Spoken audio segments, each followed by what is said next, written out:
หูบ่เจ้าติดหนึ่งมาแรงแห่งความคิดฮอดของอ้ายขึ้นเทรนด์ว่าเป็นตาหักหลายจนอยากมีเจ้าข้างกายของอ้ายคนนี้ผู้เป็นที่หนึ่งของใจเจ้ามีไปเนาะถ้าหากว่ายังบ่มีขอให้เป็นอ้ายได้บ่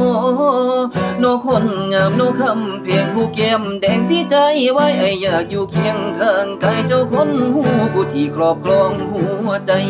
เจ้าหาได้ละบ่ถ้าหากว่ายังบ่มีผู้ชายคนนี้ก็ยังรอเด้อคำเพลงทุกเศร้าแรงขึ้นฮอดแห่งเจ้าหูบ่มักเจ้าเลยลองมาเป็นแฟนกับอ้ายได้บ่